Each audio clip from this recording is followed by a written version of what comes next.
If you install a lot of plugins in FL Studio, you've probably run into an issue where you add a plugin to your favorites and the thumbnail is broken. It just shows a black box. Let me show you what I'm talking about. So we've got our plugin here, CRM2. We're going to add it to the plugin database.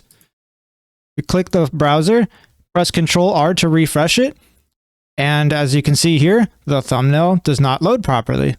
This can be frustrating because no matter where you try to add the plugin from, the preview never shows up.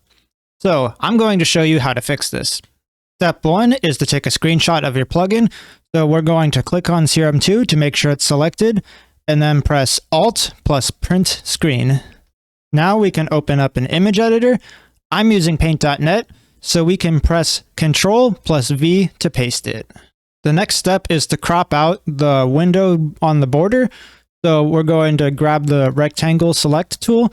We're going to zoom in, and we're just going to select the main plugin window and cut out everything else. So we go here, you press Ctrl Shift plus X, that crops the image, and now it's all trimmed up. Press Ctrl plus R, and we're going to change the image resolution to 192 pixels per inch. Press Ctrl Shift plus S to save as, and we're going to title this file Serum 2 Full Resolution. Now we have our screenshot, but we still need to downscale it to make it the proper size. So let's go back to FL Studio, right-click in your plugin browser, and click Open Parent Folder. Go up to the View tab, click the little checkbox that says Hidden Items. We also want to go up to the Info panel, right-click and Add More. Scroll down to where it says Dimensions, click OK, and now it shows the exact image resolution of all the plugin thumbnails. We can see here that CRM2 is 206 by 128 pixels. You can also just right-click an individual thumbnail, go to the file properties to get the image resolution, but I think the other method is easier because now it shows all of them at a glance.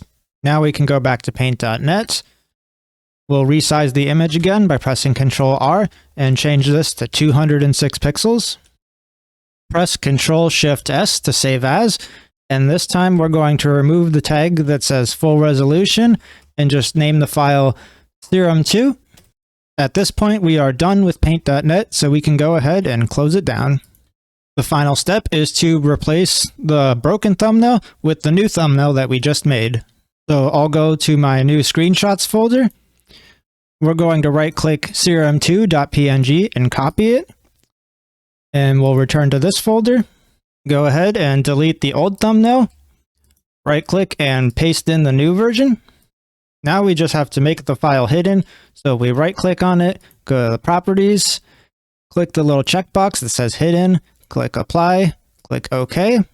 And that's basically it, because when you return to FL Studio, the thumbnail should now be fixed. If the thumbnail still appears black and is not updated for some reason, just click on the plugin browser and press Ctrl-R again to refresh the panel, and that should fix it. Now, if you get to the end of this tutorial and the plugin thumbnail looks way too big like this, it means you forgot to set the image scaling to 192 dots per inch. And if you have a duplicate thumbnail like this with the little orange icon, that means you forgot to make the file hidden. So make sure you follow those two steps. So there you have it. Now, when you go to add your plugin, you've got your thumbnail. Personally, I've had this issue with dozens upon dozens of third-party VSTs. You can see my folder here with all of these screenshots. So I hope my video has helped you to fix your plugin thumbnails and keep things organized. Thank you for watching and have a nice day.